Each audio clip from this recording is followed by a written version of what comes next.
Patulog na kami nung gabing yon nang mabulabog dahil sa kakaibang tunog na nagmumula sa bubong ng bahay namin. Napalabas ako ng kwarto dahil doon. Nakita ko naman si nanay na nakahiga sa sofa sa sala. Siguro hinihintay niya si tatay galing sa trabaho. Ano yan, Nay?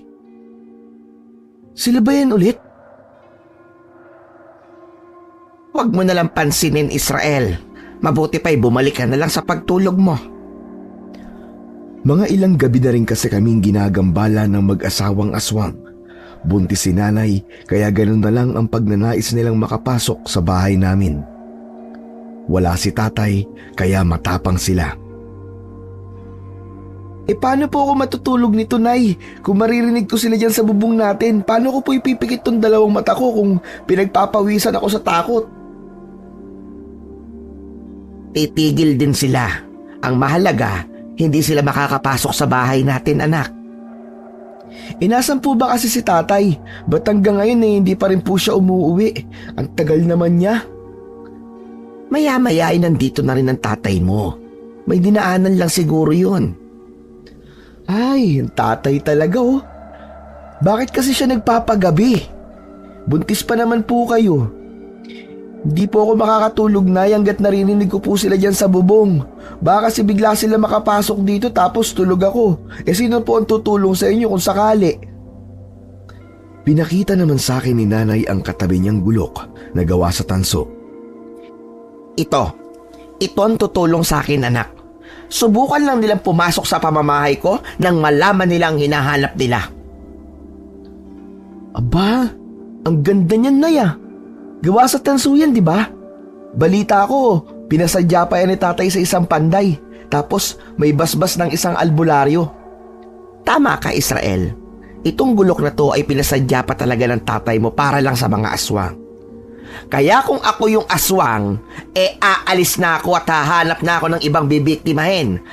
Kasi sa oras na matamaan siya nitong gulok ko, ay panigurado, tigpas ang leeg niya.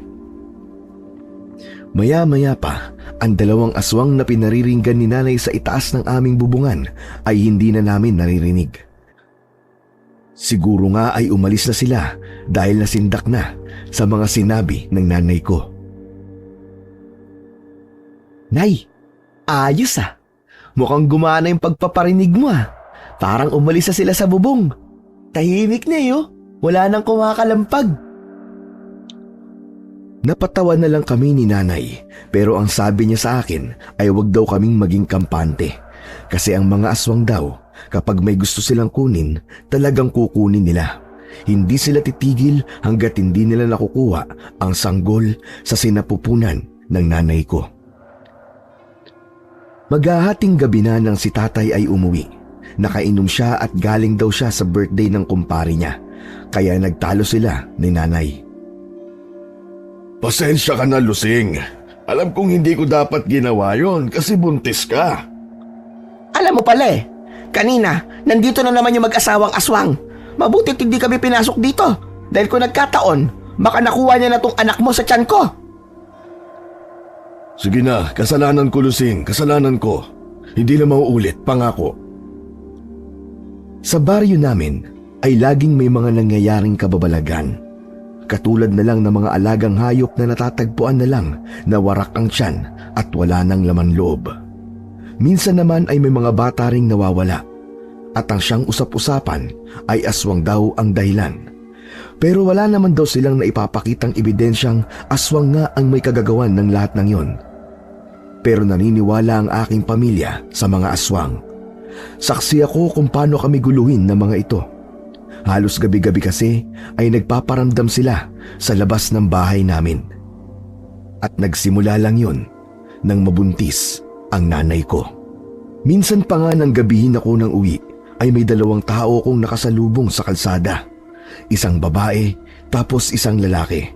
Ang tansya ko ay nasa mahigit 50 anyos na ang edad nila. Hindi sila pamilyar sa akin. Hindi ko sila nakikita sa baryo namin. Nakayuko lang sila habang naglalakad pasalubong sa akin. Malapit lang doon ang bahay namin. Saka ko na lang naisip na mga aswang sila nung makarating na ako sa aming bahay. At ang sabi-sabi pa ay mag-asawang aswang daw sila. Galing daw sila sa ibang baryo at dito nang bibiktima sa lugar namin. Alam mo, kung nabubuhay lang sana ang lolo Tekong mo, ay tsak, walang aswang na manggagambala sa atin tuwing gabi. Bakit, Nay? Karatista po ba si lolo? Para po ba siyang si Bruce Lee? Hindi! Ano ba yung pinagsasabi mo? Isa siyang malupit na antingero. Antingero? Yung po ba yung may mga mutya o bertud? Yung parang kay ano po? Yung parang kay Ramon Revilla? Oo, tama ka. Meron yan ng lolo mo. Kaso hindi ko lang matandaan kasi medyo bata pa ako noon. Ang natatandaan ko lamang, may baston siyang 1 metro ang haba. Pero may mga iba't ibang sandata na tumutubo doon. Tapos humahaba din yon ng pagkahaba-haba. Baston? Tapos may tumutubo na mga sandata? Lah, ang angas naman nun, Nay. Pero ano yung mga tumutubo na sandata? Mga kabuti po ba o halaman? Ay, Diyos miyo kang bata ka, siraulo ka talaga, no? Hindi ganon. Mga iba't ibang sandata. Hindi mo ba alam ang sandata? Alam mo, anak, minsan nagiging sibat yung baston niya. Minsan nagiging espada at kung ano-ano pang mga sandata. Naks, ang astig pala ni lolo dati, Nay, no? Pero nasa na po yung baston na yun, Nay? Isinama po ba sa libingan? Yun lang ang hindi ko sigurado, anak. Pero may binanggit dati ang isang tsuhin namin na nandito lang daw yun sa bahay natin eh. Pinaman na raw sa amin yon, kaya dito raw iniwan sa bahay. Baka nasa kwarto po ni lolo yung nakatago. Wala doon. Ilang ulit ko nang hinalugog yung kwarto niya, pero mga lumang libro lang ang nakita ko. Yun lang. Baka naisama nga po sa libing niya, Nay. Ba't kasi hindi niyo po alam? Tulog po ba kayo nun? Ba't siraulo ka talagang bata ka, no? Di ba sinabi ko nga sa'yo, bata pa ako noon. Saka wala naman sa isip ko noon ng mga ganong bagay. Malay ko ba sa mga baston na yon? Sa mga ikinikwento ni nanay sa akin tungkol sa baston ni Lolo Tekong, hindi ko maiwasang mag-imagine. Paano kaya kung makita ko yun at labanan ko ang mga aswang? Matatalo ko kaya sila? Kaya simula nung araw na yon ay nagkaroon ako ng goal sa buhay. Ang makita ang baston ni Lolo Tekong. Kahit hindi ko alam kung saan yun mahahanap, ay tinatak ko pa rin sa utak ko na kailangan ko itong mahanap. Para sa akin, yun ang sagot para matigil na ang panggagambala ng mga aswang sa amin pati na rin sa buong baryo namin. Isang araw, pagkatapos ng klase ko ay dumiretso na kagad ako sa bahay. Naglalakad-lakad ako sa bakuran namin. Maging sa likod ng bahay ay nag-ikot-ikot din ako. Saan ko kaya makikita yung baston na yun? Yari talaga sa akin na mag-asawang aswang na yun kung sakaling makita ko ang hinahanap ko. Oy, Israel! Anong iniikot-ikot mo dyan? Para kang kambing na palakad-lakad dyan ah. Ha? Ikaw pala, Nay. Hinahanap ko kasi yung baston ni Lolo Tekong eh. Ano? Hinahanap mo ang baston ng lolo mo? Pambihira ka talagang bata ka. Kung dyan mo hahanapin, mas mabuti pang tumigil ka na para ka lang naghahanap ng kalakal eh. Saan ko po ba pwedeng hanapin yun, Nay? Napapakamot na nga lang talaga ako ng ulo. Napapatawa na rin ako sa ginagawa ko. Tama si nanay. Hindi ko ngayon makikita sa bakuran namin. Hindi mo na makikita yun, anak. Matagal nang ibinaon sa limot ang sandatang yun. At saka sa dinami-raming nagkakainteres sa baston na yon, ay malamang sa malamang, nasa ibang mga kamay na yon. Pambihira ka naman, Nay. Sabi mo, nandito lang yun sa bahay. Bakit iba na naman ngayon, nasa ibang kamay na? Nasabi sa akin ang chewing ko dati. Pero hindi ko naman sigurado kung nagsasabi siya ng totoo o hindi. Nasaan na po ba yung chewing yung yun, Nay? Para maitanong natin sa kanya. Ang huling balita ko sa kanya nasa Mindanao siya ngayon. Isa daw siya doong albularyo. At isa rin sa sabi-sabi ng angkan natin na nasa kanya raw ang anting-anting ni Lolo Tekong mo. Ay! Baka nasa kanya rin ang baston ni Lolo Tekong. Pagkarinig ko sa sinabing yun ni nanay, ay pinanghinaan na kagad ako ng loob. Hindi kasi malabo na nasa kanya rin ang baston ni Lolo Tekong. Hayaan mo na yon, Israel. Hindi natin kailangan ng baston na yon para talunin ang mga aswang. Sapat na tong tansong itak para pagtatagain sila kung sakaling pasukin nila tayo dito. Pero nay, mas gusto ko po sana yung baston na yun kasi may iba't ibang lumalabas na sandata dun. Tapos madali nating matatalo yung mag-asawang aswang na yun. Ay nakong bata ka. Bata ka pa nga talaga. Puro cartoons kasi ang pinapanood mo kaya kung ano-ano nai-imagine mo. Ayaw niyo po ba yun, nay, na magkaroon kayo ng anak na tagapagtanggol? Tatalunin ko yung mga mag-asawang aswang na yun pag nasa akin na yung baston ni Lolo. Tsaka, nay, hindi po cartoons yung pinapanood ko. Anime po ang tawag dun. At isa pa, 16 years old na po ako, nay, no? Malaki na po ako. Oo nga. 16 ka na pero yung isip mo, utak sanggol pa rin.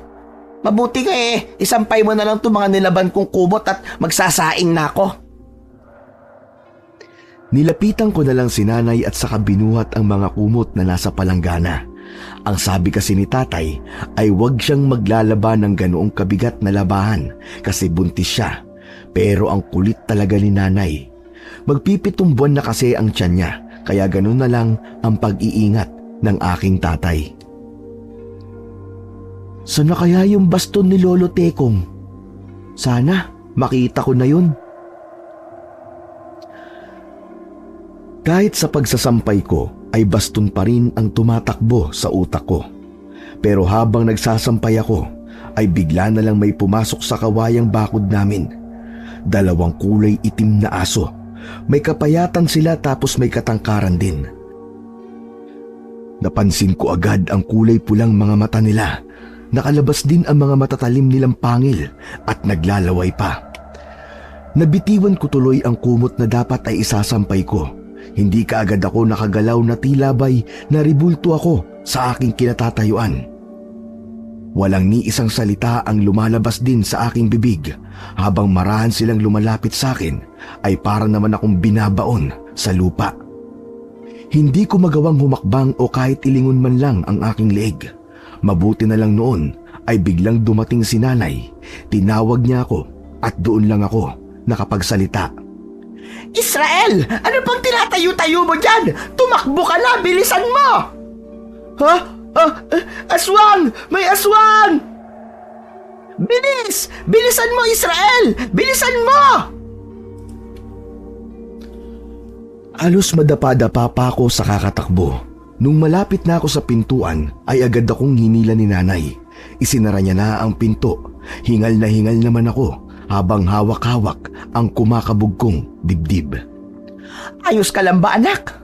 Ay, ayos lang po ako, nay. Muntik na po ako dun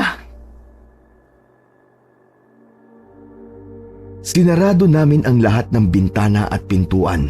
Nararamdaman pa rin namin ni nanay na nandyan pa rin sila sa labas ng aming bahay. Talagang hindi kayo titigil, ano? Talagang ang lalakas ng loob yung mag-asawa. Nay, huwag ka na magsalita. Baka pumasok pa sila dito Tignan mo. Kupot ka na kagad. Akala ko ba'y gusto mo maging tagapagtanggol ng baryo natin? Tapos ngayon nanginginig ka dyan? Wala pa naman po sa akin yung baston ni Lolo Tekong na Saka, nasa akin na, yun, pwede na ako maging matapang. Pero ngayon, kailangan ko muna magtago. Ay naku, Israel! Kung ganyan ka, hindi ka lulubayan ng mga aswang na yan. Dapat maging matapang ka. Kasi kung alam nilang duwag ka, lalong lalakas ang mga loob nilang bumalik dito. Kaya dapat maging matapang ka. Mukhang mababangis sila na Tapos nakakatakot pa po yung mukha nila. Mas nakakatakot kung wala kang gagawin. Papayag ka bang makuha nila tong kapatid mo sa tiyan ko? Aba, syempre Nay, hindi. Pero nakakatakot pa rin po sila, Nay eh. Tanggalin mo ang takot sa dibdib mo, Israel. Dahil yan ang magdadala sa'yo sa kapahamakan. Tanggalin? Parang mas mauna pa po matanggal ang dibdib ko, Nay, kaysa sa takot ko eh. Hanggang nandyan ang takot sa dibdib mo, Israel, wala kang laban na maipapanalo. Tandaan mo yan. Tumatak agad sa utak ko ang lahat ng mga sinabing yun ni Nanay. Kahit na dinadaga ako, ay nanuot yun sa isipan ko. Mukhang tama ka, Nay. Kung patuloy lang ako matatakot, hindi ko matatalo mag-asawang aswang na yun. Sige, Nay. Papasukin mo sila dito sa loob at dudurugin ko silang dalawang sabay. Abay, ka naman bata ka. Nasobrahan ka naman yata sa tapang. Di ba, Nay, sabi mo maging matapang ako? Sige, papasukin mo sila dito, Nay. Tingnan natin ang mga aswang na yan. Oo nga, pero ilagay mo naman sa lugar yung tapang mo. Siguraduhin mo nakahanda ka bago ka humarap sa laban. Huwag puro tapang, gamitin mo ang utak mo. Sabi mo na maging matapang ako. Hindi niyo naman po sinabi na may kasama palang utak. Ay, Diyos ko, abnormal ka talagang bata ka. Hindi mo talaga naiintindihan yung pinupunto ko, no? O sige, papapasukin ko sila. Teka, Nay, biro lang yun. Kayo naman po, hindi na kayo mabiro.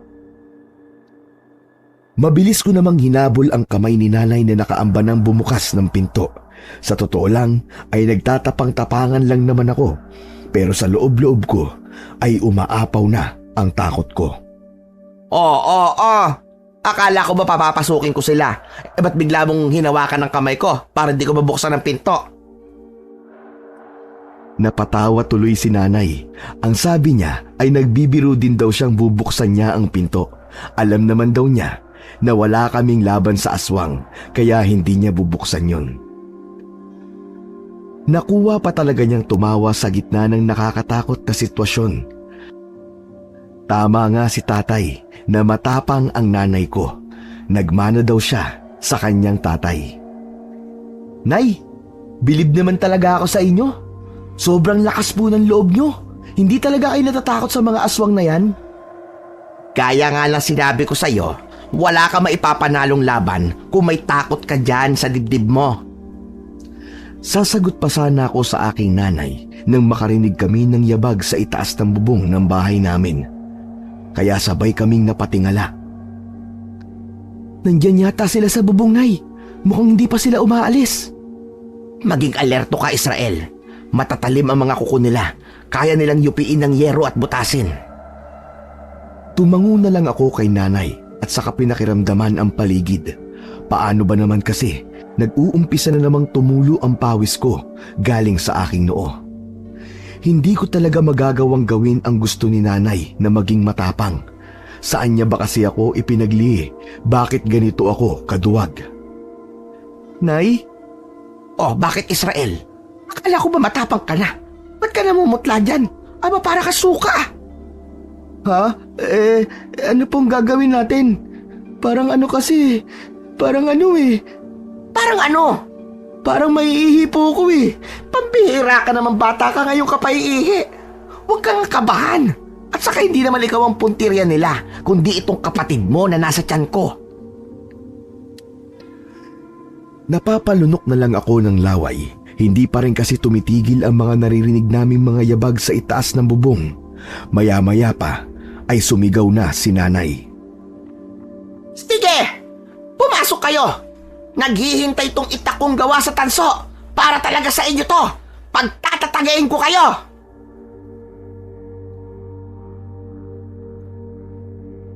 Sok talaga kami. Kukunin namin yung sanggol sa sinapupunan mo. Ayan na, Nay! Ayan na! Sumasagot na sila! Napapahawak tuloy ako sa bestida ni Nanay dahil sa sobrang takot. Nanginginig na rin ang mga labi at tuhod ko. Umigil ka nga, Israel! Kalalaki mong tao duwag ka! Ituwid mo yung tuhod mo para kang sisiw dyan! Ibigay niyo na kasi ang pakay namin upang wala nang madamay. Aba! Kung makautos kayo, akala nyo isang manok lang ang hinihingi nyo ah. Magkakamatayan muna tayo dito bago nyo makuha ang anak ko. Kung gusto nyo, ito na lang isa kong anak, si Israel, lang ibibigay ko sa inyo. Eh mukhang gusto naman sumama sa inyo eh. Uy, Nay, teka lang naman. Bakit mo ako ibibigay sa mga pangit na aswang na yan? Eh paano kung pumayag sila? Eh di mawawalan ka ng poging anak? Ay nako, mawalan na kung mawalan. Eh duwag ka naman eh. Talagang ibibigay kita kung di ka aayos dyan. Bah, mukhang masarap din ang lasa ng isang yan ah. Ano? Uy, hindi ako masarap. Maalat ako, mapakla. Katunayan nga eh, sa isang linggo, 1 beses lang ako naliligo eh. Minsan hindi pa. Gusto mo si nanay na lang, araw-araw siyang naliligo. Aray, Nay, nagbibiro lang ako. Bakit mo ako kinurot? Sirang ulo ka talagang bata ka, no? Sa kalokohan ka lang magaling. Sige na, kunin mo na yung palakol. At yan ang gawin mo sandata. Kung ako sa inyo mga aswang kayo, umalis na lang kayo. Itong palakol na hawak ko, matalim to, bagong ngasa. Talagang tigpas sa mga leeg nyo pag tinamaan kayo nito. Yan ang anak ko. Sige Israel, ipakita mo sa kanila na hindi tayo basta-basta. Matatapang tayo. Mas matalim kaya yan kesa sa kuko namin at pangil. Sa tuwing sasagot ang mag-asawang aswang, ay nandun pa rin sa dibdib ko ang kaba. Wala pa ring humpay ang pagtulo ng pawis ko. Di pumasok ka para malaman mo. Tignan natin kung gaano katalim to. Tumatlak na yung anak mo, Losing. Mukhang mahihirapan na kami dito ah. Aba! Talagang kilala mo pa ang pangalan ko ah. Chismosa ka ring aswang ka, no? Malamang. Dahil inaalam muna namin kung sino ang buntis sa lugar, kaya hindi malabo na malalaman din namin ang mga pangalan ng aming bibiktimahin. Aba! Talagang magaling kayo ha? Pero hindi kayo uubra sa akin. Sige, pumasok kayo! Subukan niyo! Mga ilang sandali nga ay naririnig ko na ang mga kalabog sa bubong. Mukhang nag-uumpisa na silang butasin ito. Nay, anong gagawin natin? Mukhang binubutas na nila yung bubong natin. Umalma ka lang. Akong bahala. Basta pag nakita mo kahit na anong parte nila na pumasok, palakulin mo kagad. Opo, Nay. Sige po, papalakulin ko. Hinawakan ko na maigi yung hawak kong palakol, tapos sinanda ko na ang sarili ko sa pwedeng mangyari. Nakatingin lang ako sa kung saan umiingay ang bubong. Ilang sandali pa ay naangat na nila ang yero namin. Una ko agad nakita ang muka ng babaeng aswang. Buwaghag ang buhok niya, tapos nanlilisik ang kanyang mga mata. Medyo mababa ang bubong namin sa parting yon, kaya madali lang nilang matatalon. Nang akmang tatalon na ang aswang papasok sa amin, ay kaagad na sinalubong ito ni nanay ng taga. Tinamaan ito sa muka na siyang ikibinalik niya pataas. O sige, papasok. Kahit buntis ako, hindi mo ako masisindak. Bilib talaga ako sa tapang ng aking nanay. Nakita kong siya pa ang lumalapit sa aswang at dinuduldul sa kanila ang hawak niyang itak. Maya-maya pa ay nakita ko nang tumalon ang lalaking aswang. Nagtagumpay siyang makapasok at natumba si nanay nang itulak niya. Nay! Ano pang hinihintay mo dyan, Israel? Banatan mo na! Dahil nakatalikod naman sa akin ang aswang, ay kaagad ko siyang pinalakol. Tinamaan siya sa balikat pero hindi ko siya napuruan, dahilan para lingunin niya ako. Napatulala ako sa mukha niya, halos umuusok kasi ang ilong niya nang dahil sa galit. Tapos yung mga mata niya ay tila nagbabaga na kulay pula. Galit na galit siya sa ginawa ko. Nabitawan ko tuloy ang palakol na hawak ko. Ano sa palagay mo ang ginagawa mo, bata? Ha? Sinusubukan ko lang naman kung matalim. Mukhang mapurol yata eh. Diyan ka muna ah. Hahasain ko lang to. Bye-bye. Akmang aalis na sana ako nang hawakan niya ako sa braso. Saan ka pupunta? Kinakausap pa kita. Diyan lang. Sige, usap tayo. Pero dapat may agwat ha. Gusto mo kasi magkalapit tayo eh. Anong akala mo sa likod ko? Kahoy, sisibakin mo para may panggatong kayo. Ay, pangit na aswang! Bitiwan mo ang alak ko! Nakita kong tumayo si nanay at inangat ang hawak na itak. Pero nang hahatawin na niya ang aswang ng itak, ay mabilis namang nahuli ng aswang ang kamay niya. Talagang minamaliit niyo ang kakayahan ko. Hinila niya ang nanay ko, kaya muntik nang mapasubsob. Mabuti na lang at nasaluko si nanay dahil kung hindi, baka lumagapak siya sa sahig.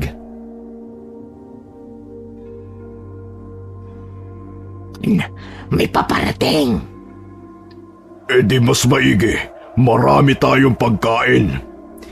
Tumakas na tayo. Mukhang marami sila. At mukhang mga lasing pa. Ano? Mga lasing? Hindi natin kakayanin ang mga yan. Matatapang yan dahil nakainom. Babalikan kita, lasing! Maya-maya pa ay naririnig ko na ang boses ng aking tatay sa labas ng pintuan namin. Kaya nagmamadali akong buksan yon. Kasabay nun ay mabilis ding tumalon ang aswang paakyat sa bubong. Israel! Lasing! Ano nangyari? Kita ko sa mukha ni tatay ang matinding pag-aalala. Nabitawan pa nga niya ang hawak niyang nakaplastik na pagkain. Mabilis niyang nilapitan ang aking nanay.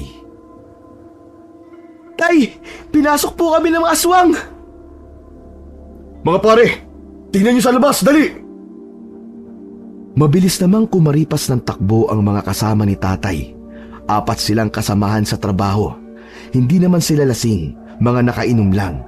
Balak sana nilang ipagpatuloy ang tagay sa bahay dahil alam nilang hindi maaaring magpagabi si tatay sa labas. Hindi na nila naabutan ang mag-asawang aswang. Mabuti na lang at maayos lang ang kalagayan ni nanay. At wala naman daw naging problema sa tiyan niya ayon sa matandang tumingin sa kanya. Imbis na mag-iinom ang mga tropa ni tatay, ay nauwi na lamang sa pag-aayos ng bubong namin. Pesting mag-asawa talaga yun. Ayaw nilang lubayan na mag-ina ko ah. Pag sila nahuli ko, talagang pagbababaliin ko mga buto nila. Halos magwala si tatay nung araw na yon. Hindi siya nakatulog sa kababantay buong gabi. Mga ilang araw din siyang hindi pumasok sa trabaho. Sabado ng hapon, habang nagsisibak si tatay ng kahoy, ay merong mag-asawang lumapit sa kanya.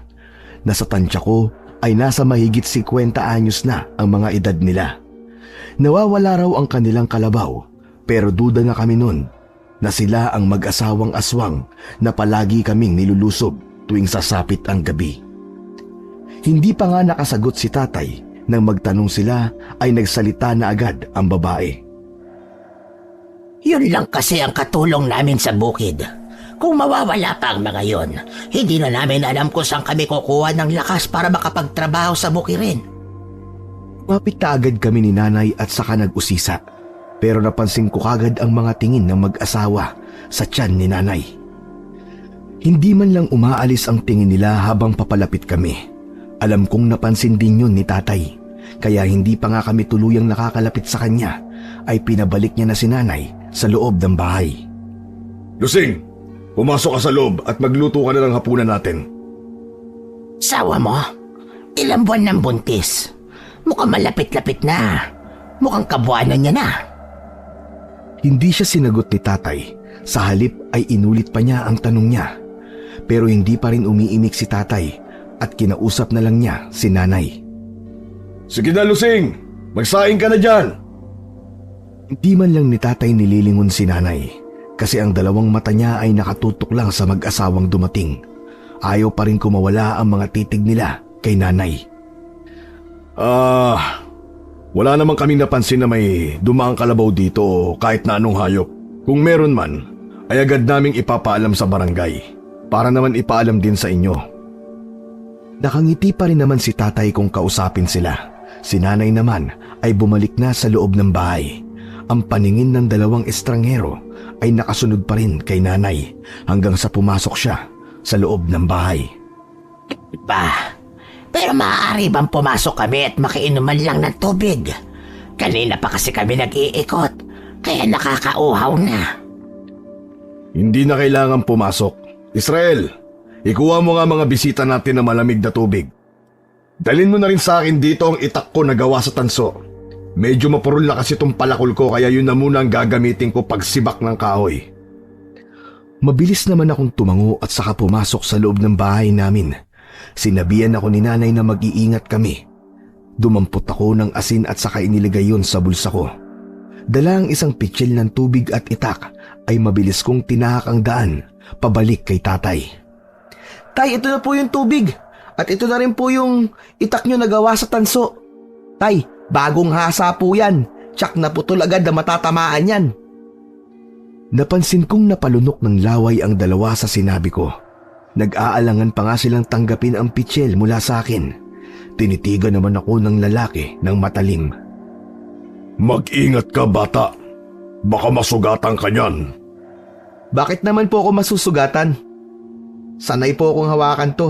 At saka ginawa tong itak para sa mga masasamang loob na magtatangkang pumasok sa bahay namin. Bilib ako sa'yo. Matapang ka. Pero iwasan mo rin minsan ang tapang mo. Dahil baka yan ang dahilan ng ikakapahamak mo. Kailangan ko pong maging matapang dahil sa lugar namin maraming mga kababalaghang nagaganap. Tulad na lang na mag-asawang aswang na dumalaw dito nung nakaraang gabi. Tama na yan, Israel. Kung may kailangan pa kayo, magsabi lang kayo. Pwede bang magpahinga muna kami kahit saglit nandito?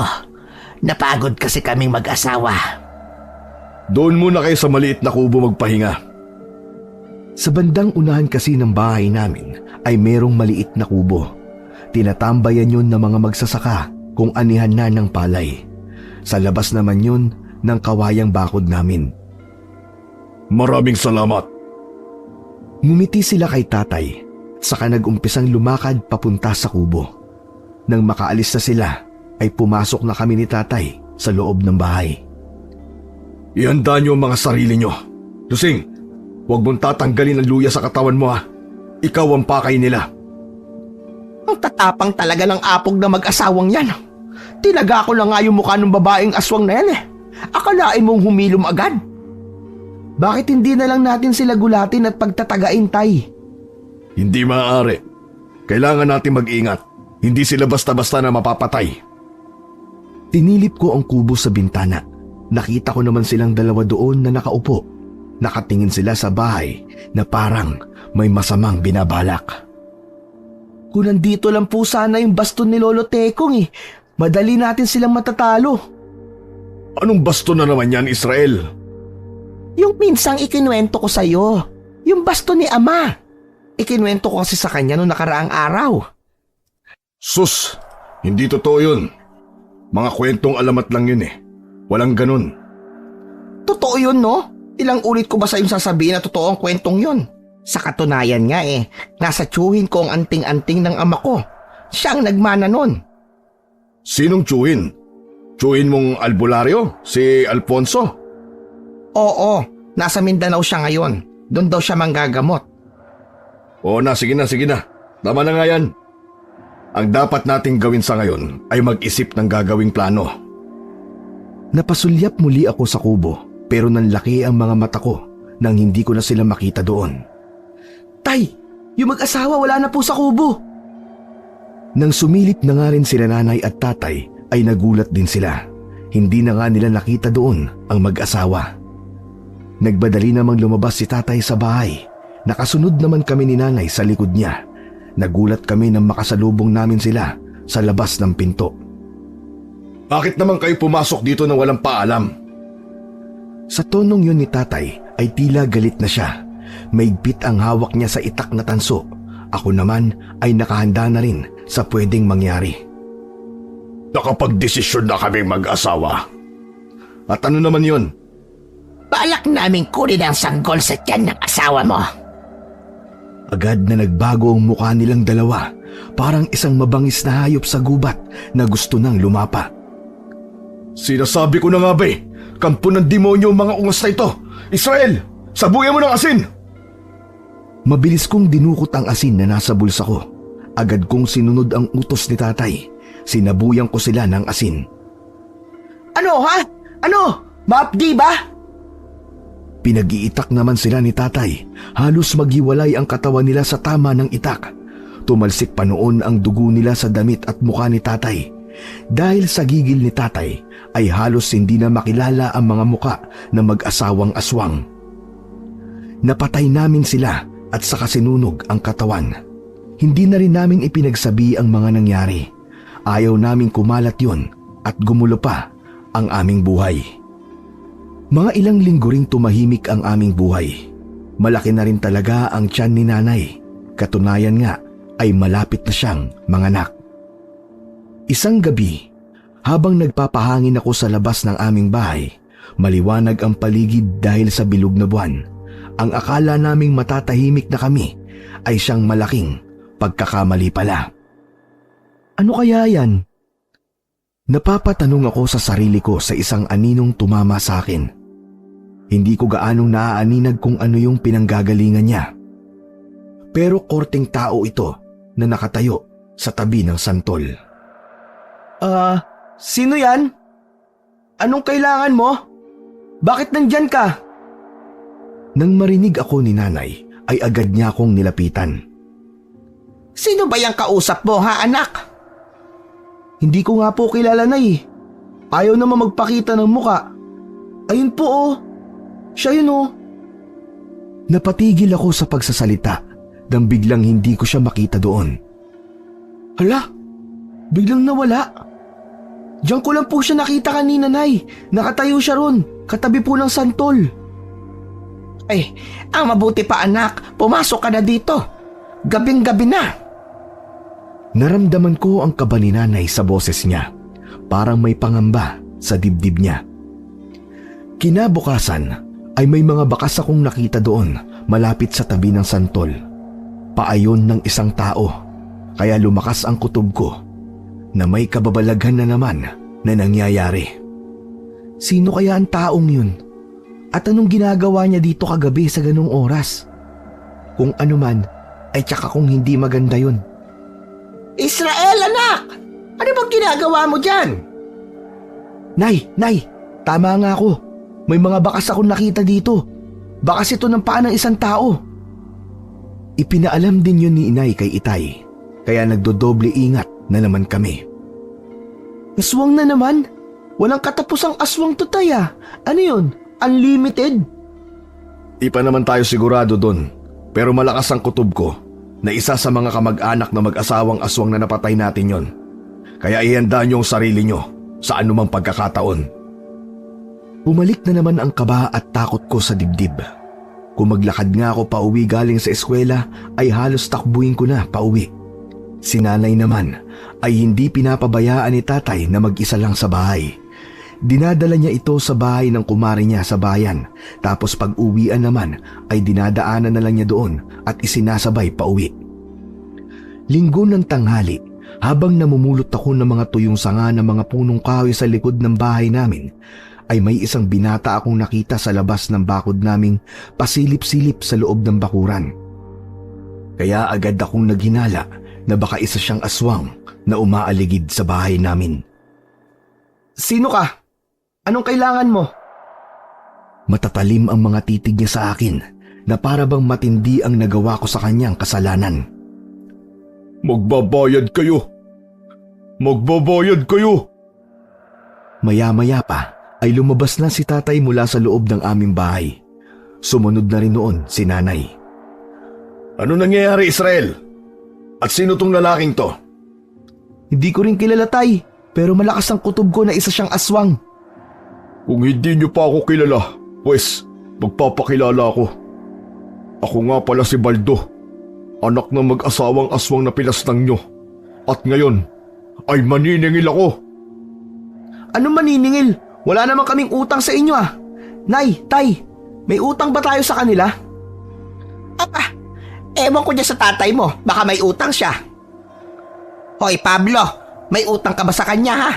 Kung saan-saan ka nalang umuutang, nakakahiya ka. Si tatay talaga oh. Pati sa aswang may utang ka. Wala akong utang sa kanya. Baka nagkakamali lang siya. Hoy, ikaw Baldo. Baka naliligaw ka lang. Ang hihina ng mga common sense nyo. Logic na nga lang, hindi nyo pa alam. Halos magimutok na si Baldo sa galit dahil sa pangaasar namin sa kanya. Ang cute naman ng aswang na tumaasar. Galit na galit, gustong manakit. Udyemas, babalikan ko kayo sa ibang araw. Maghanda na kayo dahil sa muling pagbabalik ko ay sisiguraduhin kong makakaganti na ako sa ginawa nyo sa mga magulang ko. Sige Baldo, hihintayin ka namin. Balik ka kagad ha. Ingat ka dyan sa daan. Baka matisod ka sana. Israel, ihanda mo palagi ang sarili mo. Huwag ka magpapagabi sa labas ha. Hanggat maaari, huwag kang lalabas sa gabi. Hindi po sana tayo ganito kung nasa atin lang po ang baston ni Lolo Tekong eh. Diyan ka na naman sa baston ni Lolo Tekong mo. Kalimutan mo na yon, Israel. Harapin mo na lang ang ngayon. Inagabihan ay tahimik naman ang gabi. Pero nung sumapit na ang madaling araw, ay nag-umpisa nang umalulong ang mga aso. Napamulat tuloy ako ng mga mata. Ano yun? Ang pangit naman ng mga alulong ng aso na yun. Lumabas ako ng kwarto at saka sinilip yon sa bintana. Pero ilang segundo pa lang akong nakasilip doon ay bigla namang may humawak sa balikat ko. Ay, aswang! Ay, naku po. Kayo pala, tay. Ginulat niyo ako ah. Ano ka magiging tagapagligtas e magugulating ka? Ano ba nakikita mo sa labas sa anak? Tabi nga. Wala naman po akong ibang nakita eh. Madilim kasi pero umaalulong po mga aso. Kaya sigurado akong may kakaiba po dyan sa labas. Maya-maya pa nga ay may mga naririnig na kaming mga kaluskos. Tapos nagsisiyug-yugan pa ang mga puno sa labas para itong dinapuan ng maraming ibon kaya yumuyug-yug. Ano yun, tay? Mukhang may nagaganap po na hindi maganda. Hindi magandang pangitain to, anak. Lumayo ka sa bintana at ihanda mo ang sarili mo. Isinarado ni tatay ang bintana saka tumungo sa kusina. Si nanay naman ay gising na rin sa mga oras na yon. Kunin mo tong palakol. Protektahan mo ang sarili mo. Pag may nakita kang pumasok, huwag kang magdadalawang isip na palakolin yon. Maliwanag ba, anak? Opo tay. Gagawin ko po sinabi nyo. Ilang saglit pa nga ay kumalampag na ang bubungan namin. Parang may kung anong nilalang ang tumalon doon. Lo! Sa itaas! Sa palagay ko hindi lang isa, 2 o 3, kundi marami sila. Ano? Marami sila? Naku po, ano nang gagawin natin, tay? Ayan ka na naman, Israel eh. Naduduwag ka na naman. Pwede bang tumapang ka kahit ngayon lang? Anak, akala ko ba nakapag-usap na tayo tungkol dyan? Akala ko ba matapang ka na? Napasigaw na lang ako noon nang biglang mabutas ang bubungan namin at pumasok ang isang aswang. Pero dahil hawak ni tatay ang itak na gawa sa tanso, hinataw niya agad ang aswang kaya nahulog ito. Nagulat din kami nang biglang nawasak ang pintuan namin at pumasok ang 3 aswang. Sobrang nakakatakot ang mga mukha nila. Israel! Itakas mo na ang nanay mo! Dumaan kayo sa likod! Inarang naman agad ni tatay ang 3 aswang. Hindi na ako nag-aksaya ng oras. Hinawakan ko na noon ang nanay kong buntis at hinila palabas ng bahay namin. Tara na, nay! Tay, mag-iingat po kayo ah! Pablo, ingatan mo ang sarili mo! Sumunod ka kagad sa amin ah! Kahit hirap na si nanay dahil sa laki ng tiyan, ay sinikap niyang tumakbo. Ako naman ay nakaalalay lang sa kanya. Pero hindi pa nga kami tuluyang nakakarating sa kusina, ay may isang aswang naman ang pumasok galing sa bintana. Sakilin mo, Israel! Agad kong pinalakol ang aswang na yon. Mabuti at natamaan ko siya sa ulo, kaya napaatras siya. Pagkarating naman namin sa kusina, ay isang aswang na naman ang sumalubong sa amin. Inatake niya ako, kaya tumalsik ang palakol kong hawak. Tapos natumba rin ako. Bitiwan mo ang anak ko! Hayop kang aswang ka! Saka ko na lamang napansin na pinalakol na pala ni nanay ang aswang nung natumba ito sa harap ko. Pero nung palabas na kami ay hinila ng aswang ang paa ko at inihagis ako kung saan. Sa lakas niya ay napabalik ako sa loob ng bahay. Wala ring nagawa si nanay na may hawak na palakol. Tumalsik ang palakol sa kisame at nawasak ang kisame namin. Aakmang susuguri na sana ng aswang si nanay, pero nagawa kong mapulot agad ang tubong nahulog mula sa kisame namin. Huwag mong kalawin ang nanay ko! Malakas ang pagkakahataw ko ng tubo sa ulo niya, kaya natumba ang aswang. Muli na naman kaming tumakbo ni nanay. Si tatay naman ay naririnig ko na ring palabas na sa bahay namin. Mukhang natalo niya ang mga aswang na kaharap niya. Sige lang! Tumakbo lang kayo! Huwag kayong titigil! Takbo lang! Kahit nahihirapan man, ay pinipilit pa rin ni nanay na tumakbo. Nagawa naming makapasok sa gubat, kaya nagtago muna kami ni nanay sa mga damo. Hingal at pawis ang naghari sa amin nung gabing yun. Si tatay naman ay hindi na namin naririnig. Tatay mo, nasaan na siya? Bakit parang hindi na yata siya sumusunod sa atin? Nasa likod lang natin siya kanina. Nay, baka nakikipaglaban pa po sa mga aswang. Teka, sisilipin ko lang. Bago pa man tumayo si nanay noon, ay pinigil ko na siya. Ako na po ang sisilip, Nay. Dito lang po kayo. Huwag kayong aalis dito, ha? Sige, anak. Mag-iingat kayo ng tatay mo. Naisip kong hindi na panahon para maging duwag. Nagmadali akong bumalik para silipin si tatay. Ilang metro lang ang natakbo ko at nasilayang ko na kagad ang aking ama na nakikipaglaban pa nga sa mga aswang. Puro bahid na ng dugo ang damit at katawan niya at pansin kong pagod na rin siya sa pakikipaglaban, pero nakatayo pa rin siya para protektahan ang kanyang pamilya. Hoy! Ako ang harapin nyo, mga pangit na aswang! Bit-bit ko pa rin ang tubong napulot ko kanina na nahulog mula sa aming kisame. Aba! Nandito na ang batang matapang, pero nauna namang tumakbo. Nandito ka rin pala, Baldo. Bakit kanina hindi kita nakita? Siguro nagtatago ka, no? Anak! Israel! Bakit iniwan mo ang inay mo? Mayabang ka, bata. Sige, mga kasama, hanapin ang babae at kainin ang sanggol. Nag-umpisa nang hanapin ng ibang aswang ang aking nanay, kaya nataranta na noon si tatay. Tara na, Israel! Bago pa nila makita ang nanay mo! Tatakbo na sana ako nang bigla kong harangan ni Baldo. Naiwan tuloy ako ni tatay, pero ayos lang. Ang mahalaga, mapuntahan niya ang nag-iisa kong nanay. Saan ka pupunta? Dito ka lang. Di ba ang sabi mo matapang ka? Halika, maglalaro tayo. Pwede bang ang laruin natin habul-habulan? Diyan ka na! Bye-bye! Tatakbo ka pa ha? Alam mo naman siguro mahahabol din kita. Tumakbo ako papunta kila nanay. Alam ko kasing wala kong laban sa aswang na to.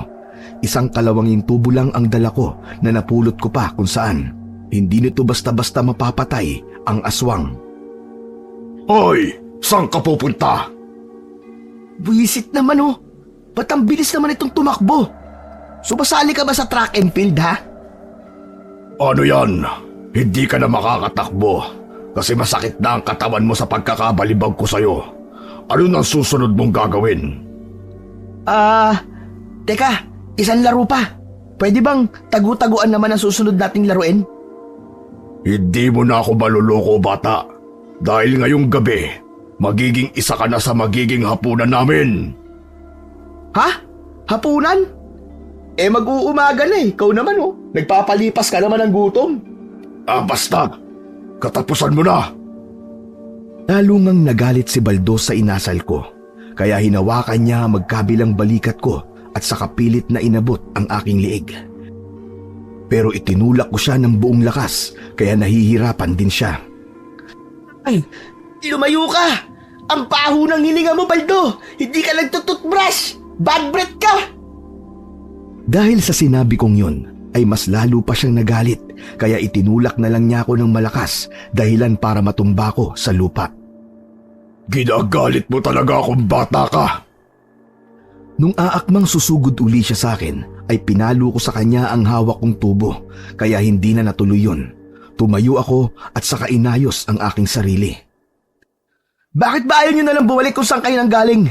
Marami namang hayop dyan na pag-alagala ah. Yun na lang ang kainin nyo, wag ang kapatid ko. Tahimik sana ang buhay nyo ngayon kung hindi nyo lang pinatay ang nanay at tatay ko. Aba, ikaw pa talagang nagsabi niyan ha? Kung hindi lang sana umaaligid ang mga magulang mo, hindi sana sila mamamatay. Paano? Gusto nilang kunin yung kapatid ko sa tiyan ng nanay ko. Pwede ba yun? Hindi na siya noon sumagot at sinugod na lang ako. Sa bagsik niya ay tumalsik ako sa puno. Ang likod ko. Sakit. Umayo ako habang hawak-hawak ang likod ko. Pinulot ko naman ang bakal na tubo na nabitiwan ko. Ngunit ganun na lang ang pagkagulat ko nang umilaw ito. Lumitaw sa paligid ng tubo ang mga marka na hindi ko alam kung ano ang ibig sabihin. Binalot ito ng nakakasilaw na liwanag. Humaba ito ng doble at saka may isang matulis na bagay ang tumubo sa dulo. Ang kalawanging bakal na tubo ay naging isang gintong sibat na tila pagmamay-ari pa ng isang kabalyero sa isang palasyo. At hindi lang yun. Parang may kung anong enerhiya ang sumanib sa akin para angkinin ang sandatang yun. Ganun na lamang ang pagkagulat ni Baldo sa nakita. Halos masilaw siya sa liwanag na nanggagaling sa tubo. Maging ako ay hindi makapaniwala sa natutunghayan. Ito bang sinasabi ni nanay na baston ni Lolo Tekong? Kung ito nga yun, katapusan na ng lahing aswang. Nung mawala ang liwanag at bumalik sa madilim ang paligid, mukha agad ng aswang ang una kong nakita. Nanlalaki ang mga mata niya at garalgal kung magsalita. Alam ko ang tungkol sa bagay na yan. Yan ang baston na maalamat na albularyo. Madalas na naririnig ko sa aming angkan kung gaano kadelikado ang bagay na yan. Ikaw na mismo nagsabi na delikado to. Kaya kung ako sa'yo, kikitilin ko na lang ang sarili kong buhay kaysa matikman ang hagupit nitong baston ni Lolo Tekong. Pwede bang umalis na lang ako? Nakita kong nangangatog ang tuhod niya at nanginginig din ang kanyang labi at ang mukha naman ay mababakas ang matinding takot. Alam kong takot na takot ka na dyan, hoy. Pero hindi ka pwedeng umalis. Dito ka lang. Maglalaro tayo. Di ba yun naman ang gusto mo? Iba, sabi mo kanina, maglalaro tayo ng tagu-taguan. Sige na, maglalaro na tayo. Oo, sinabi ko yun. Kaya magtago ka na bago pa kita sibatin. Nung inamba kong sisibatin ko siya, ay nanlaki ang mga mata niya sabay tumakbo ng mabilis. Nakakailang hakbang pa lamang siya nung pakawalan ko ang sibat sa aking kamay. Napasigaw na lang siya nung tumama ito sa likod niya na tumagos naman sa kanyang dibdib. Bullseye! Yan ang nararapat sa iyong aswang ka! Pagkatapos nun, ay binunot ko kagad sa likuran niya ang sibat. Bumalik naman ito sa dati nitong anyo. Nagmamadali ko namang pinuntahan sina nanay at tatay. Pagkarating ko dun, ay naabutan kong hinahawakan sa leeg ng isang aswang si tatay. Tapos si nanay naman ay pinapaikutan ng 5 aswang. Bitiwan niyo ang tatay ko! Nandito na ang tagapagligtas ng naaapi! Ako si Israel, ang tagapagligtas ng sangkatauhan laban sa mga aswang! Sabay-sabay naman silang napalingon sa akin. Nagjo-joke lang naman ako noon, pero ang seryoso na mga mukha nila. Bahagya ako na paatras nang makitang naglabasan ang mga pangil nila habang nakatingin ng masama sa akin. Oh, tagapagligtas ka anak! Puro ka talaga kalokohan, Israel! Tumakbo ka na anak! Tumakas ka na, dalian mo! Pambihira ka naman bata ka, oo. Nakuha mo pang magpakilala. Alam mong sinasakmal na ako dito eh. Pero kasi po, totoo naman po sinabi ko, Nay. Tay, nandito na po sa akin ang baston ni Lolo Toykong. Ito po, oh. Itinaas ko pa ang baston na unti-unting naging kulay gintong pana na may nakaukit na dragon. Lumiliwanag ito at sinakop ang madilim na kapaligiran. Tunay nga! Ganyan na ganyan ang ikinuwento sa amin ng lolo tekong mo. Hindi ko alam kung saan mo nakuha yan pero parang akwa mo na Israel. Tulungan mo ang itay mo. Mauubusan na siya ng hininga. Dalian mo! Opo, Nay. Nariyan na po. Inunat ko na nga ang palaso sa panang hawak ko. Isinentro ko yon sa aswang na nakahawak kay Itay. Kasabay ng malakas kong sigaw ay tinarget ko ang aswang na nakasakal sa tatay ko. Hindi naman ako marunong gumamit ng pana, kaya alam kong sasablay yun. Pero nagulat ako kasi para tong may sariling buhay. Tumama ang palaso sa noo ng aswang dahilan para mabitiwan niya si tatay. Napanganga na lang ako sa pagkabigla. Mula noon ay isa-isa ko nang pinana ang mga aswang na nasa paligid. Talagang tama ang nanay ko. Umuusbong na lang ang palaso mula sa mismong pana na tila hindi ito nauubusan. Agad na bumubulagta ang mga aswang na tinatamaan ko. Ko, Pablo! Ang tiyan ko! Ang sakit! Parang manganganak na yata ako! Isang sigaw ni nanay na siyang nagpatigil sa akin, kaya nawala ako sa sarili. Nung ibalik ko ang atensyon sa mga aswang na sumusunod sa akin, ay huli na ang lahat. Tinamaan ako ng pag-ataking yun at saka tumalsik sa may kalayuan. Kaagad kong ginagilap ng tingin si nanay nang bumagsak ako sa lupa. Nakita ko naman si tatay na akay-akay na si nanay papalayo. Kaya mo na yan, Israel! Mauna na kami ng nanay mo! Dadalhin ko siya kay Aling Pilar! Mukhang manganganak na nanay mo! Ingatan mo ang sarili mo, anak! May tiwala kami ng nanay mo sa'yo! Pero Tay... sige po, sige! Bilisan niyo na po! Mag-iingat po kayo, Tay! Dinampot ko na kagad ang pana ko. Agad itong bumalik sa anyong baston. Nung akmang susuguri na naman ako ng mga aswang, ay biglang umilaw na naman ang baston. At sa isang saglit lang ay naging espada ito. Wow! Espada! Naging espada nga! Ayos! Ang galing nito! Winawasiwas ko yon sa mga aswang na sumusugod sa akin. Natutumba naman sila at ang iba naman ay tumatayo sa tuwing daptis lang ang natatamong tama. Humaba ang espada ng kalahating metro at saka bumalik ng 5 beses sa tunay na anyo.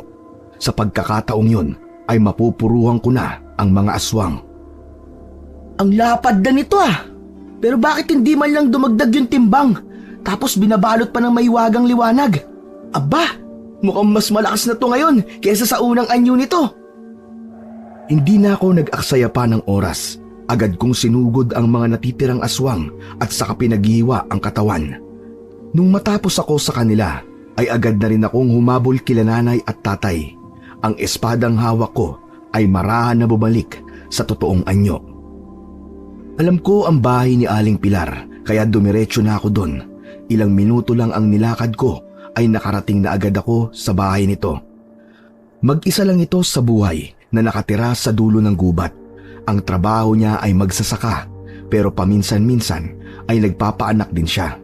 Kaso nga lang, pili ang pinapaanak nito.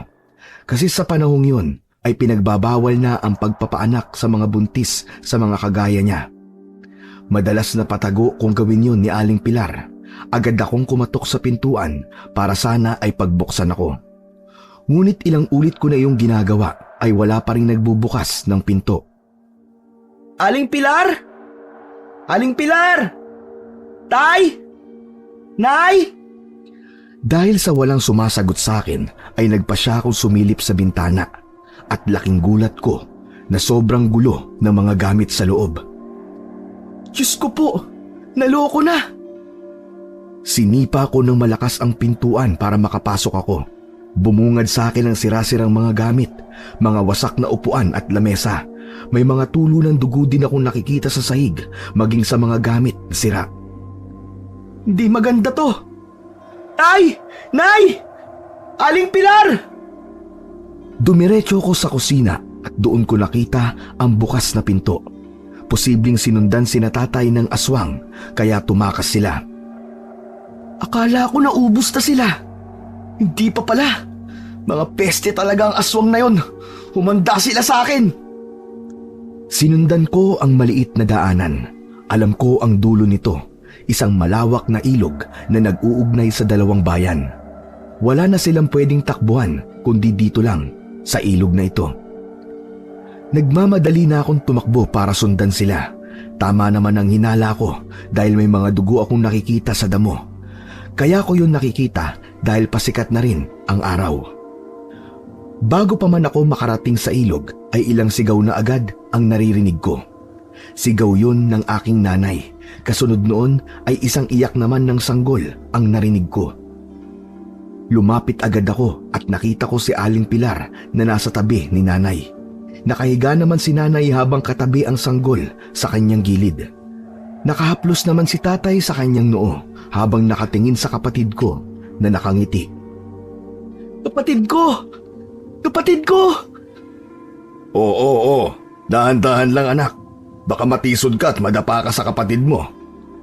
Mabuti at ligtas ka, anak. Ako pa ba, Nay? Nasa akin ang baston ni Lolo Tekong kaya tepok sa akin yung mga aswang na yon. Ako si Israel, ang tagapagtanggol ng naapi, laban sa mga aswang!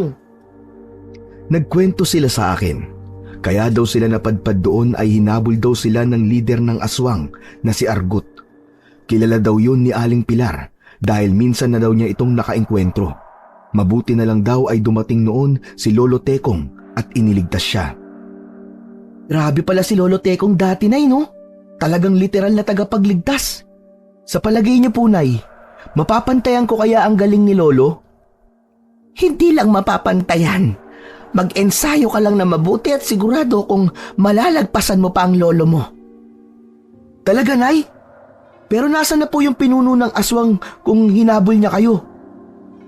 Ang sabi ni Aling Pilar ay hindi na sila sinundan dahil sagrado ang lugar na yon.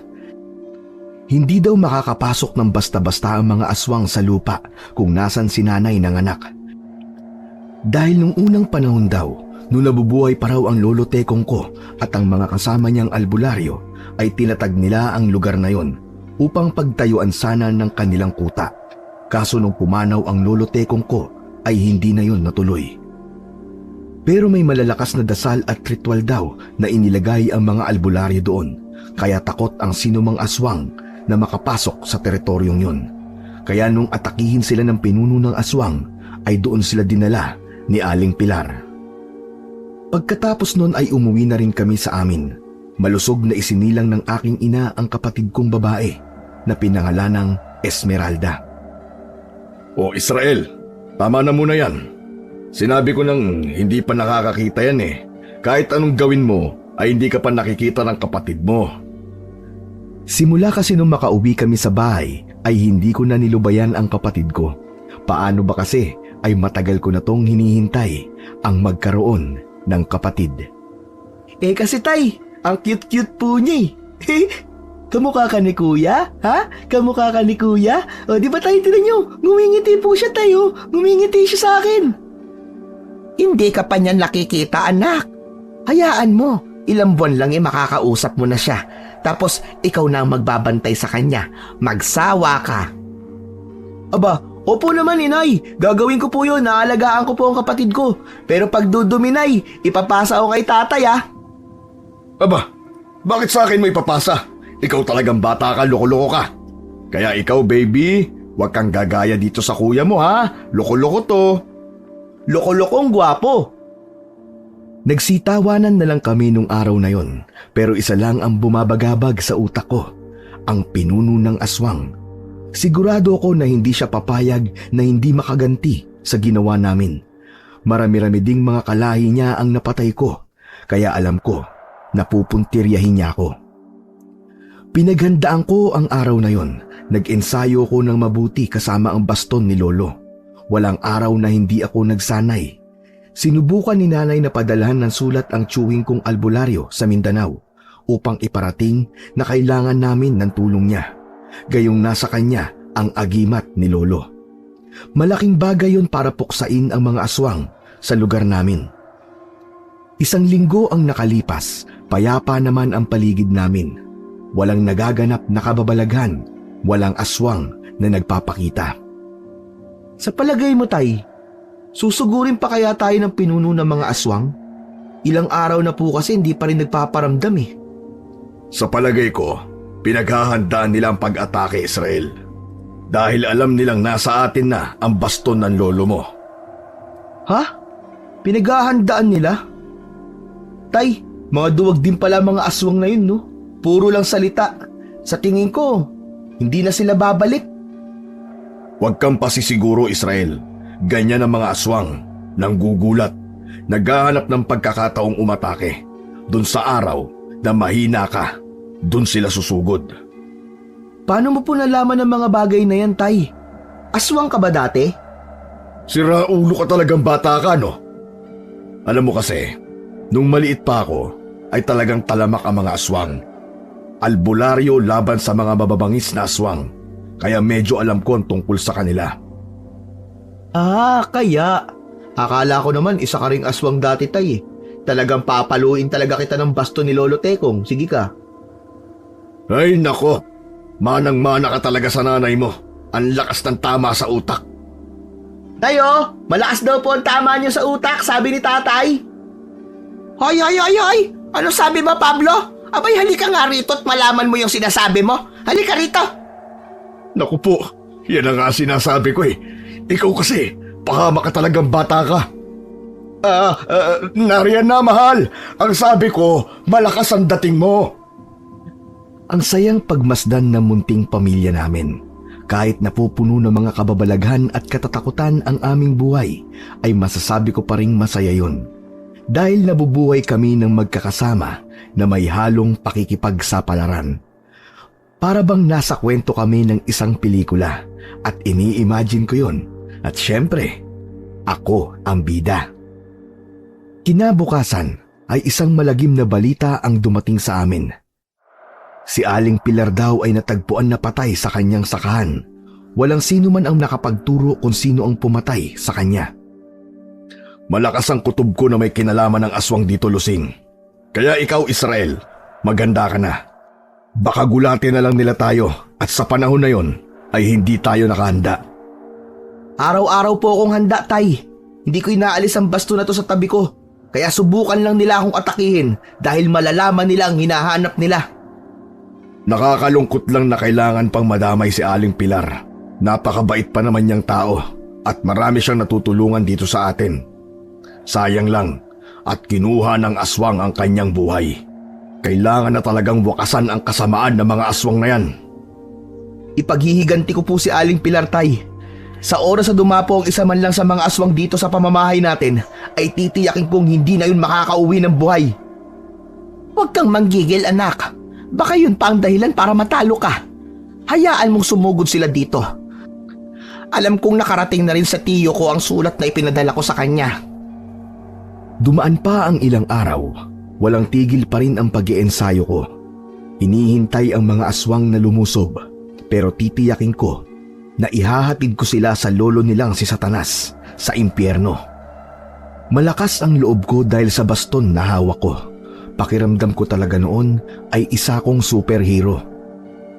Minsan nga ay napapaisip na rin ako na baka dala lahat ng kakapakinig ko ng mga drama sa radyo na paborito ni nanay, kaya pakiramdam ko ay nasa drama din ako. Pero hindi, totoo talaga ang mga aswang at nakita na namin yon. At totoo rin ang hawak kong baston na galing sa lolo Tekong ko. Nang hapong ding yon, habang papalubog na ang araw, ay biglang kumulog at kumidlat. Umihip ang malakas na hangin na may kasamang manakanakang pag-ulan. Kakaibang pangyayaring to, Israel. Mukhang hindi to magandang pangitain. Nararamdaman ko na aatake sila ngayong gabi, Tay. Kaya ingatan niyo po si nanay. Mukhang sasabay sila sa masamang panahon.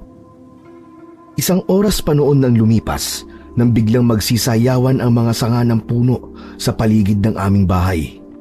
Nagsialulong na rin ang mga aso sa daan. Nagsiliparan ang mga ibon palayo sa amin na tila may iniiwasang sakuna.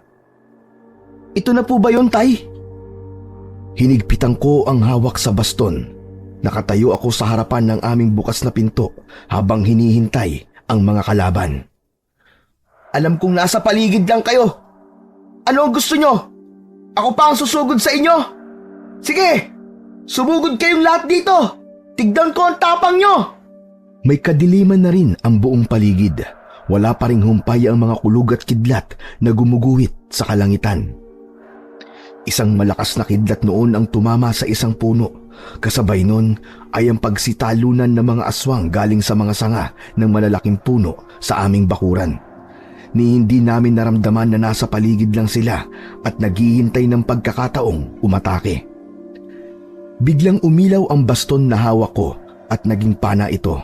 Ang mga aswang na bumubulusok pasugod sa akin ay pinagsasalubong ko ng palaso. Bago sila makarating sa akin ay nahuhulog sila sa lupa at wala ng buhay. Nung makita ko naman na ang iba ay tumatakbo papunta sa akin ay biglang naging sibat ang pana. Agad kong inundayan ng sibat ang nauunang aswang na tumatakbo sa akin. Tumama ito sa kanyang ulo. Agad akong tumakbo para bunutin yun sa kanya. Naging espada naman yun nung nabunot ko na. Sinunod ko naman ang nasa malapit na aswang. Nahati sa dalawa ang katawan nito. Ang nangyari sa kanya ay nangyari din sa mga kasunod niyang mga aswang. Magaling ka, bata. Akalain mo, nagawa mo agad kontrolin ang baston ni Tekong. Napalingon ako sa isang matandang lalaki. Hindi ko masyadong makita ang mukha niya dahil natatakpan nito ng kadiliman. Ikaw ba ang pinuno nila? Sa wakas, nagkaharap din tayo. Malakas loob mo. Humahanga ako sa taglay mong yon. Pero sapat kaya yon para talulin mo ko? Eh di subukan natin. Paano natin malalaman? Nakikita ko sa iyo si Tekong. May pagkapareho kayo. Siyempre, malamang lolo ko yun. Alam mo, ikaw, masyado ka madaldal. Sige na, umpisa na natin ang laban. Hindi ko na hinintay na siya ang unang umatake. Mabilis kong sinugod ang pinuno ng mga aswang. Pero ganun na lang ang gulat ko nang biglang makaramdam ako ng matinding sakit sa tiyan. Doon ko lang namalayan na kinalmot niya pala ako nung matumba ko. Sobrang bilis niyang kumilos at hindi ko man lang yon naiwasan. Hindi ko man lang nakita ang galaw niyang yon. Nagulat ka ba, bata? Alam mo kasi, marami ka pang dapat matutuhan. Nakatsamba ka lang, tanda. Alam kong isang beses pa lang ako tinamaan, pero pakiramdam ko ay ilang suntok na ang tumama sa katawan ko. Sobrang bigat ng katawan ko. Halos hindi na ako makagalaw. Anak! Ayos ka lang ba? Opo, ayos lang po ako. Tumayo agad ako kahit hirap na hirap. Tapos sinarap ko ulit si Argut, ang pinuno ng mga aswang. Mukhang mahihirapan ako sa'yo ah. Hindi ako handa na ganyan ka pala kahirap kalaban. Malamang, tatawagin ba akong pinuno kung mahina ako? Balita ko, may sanggol daw dito. Dumiretso ang tingin niya sa loob ng bahay namin at doon ay nakita niya si nanay na hawak ang kapatid ko. Aba! Huwag mong subukan ang binabalak mo, tanda. Dadaan ka muna sa ibabaw ng bangkay ko.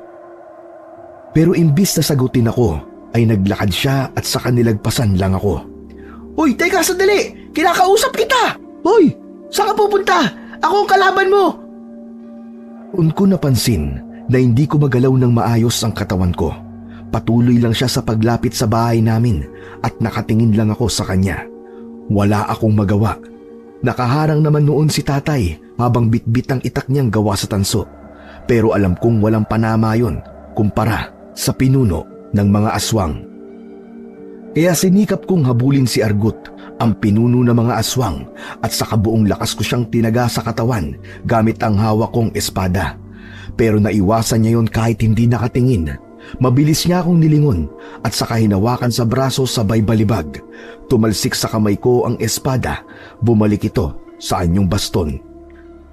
Nang makarating siya kay tatay ay wala din nagawa si tatay. Sinikap kong tumayo at sinubukan siyang pigilan sa binabalak niya, pero bigla akong bumalik sa labas nang ihagis niya ako. Wala man lang akong magawa sa mga oras na yon. Hindi ko man lang nagagamit sa kanya ang baston ni Lolo Tekong. Gumapang ako kahit masakit ang katawan ko. Wala na kasing malay si tatay. Ag! Tumigil ka! Layuan mo ang tatay ko! Nang makalapit na siya kay nanay ay lalo akong kinabahan.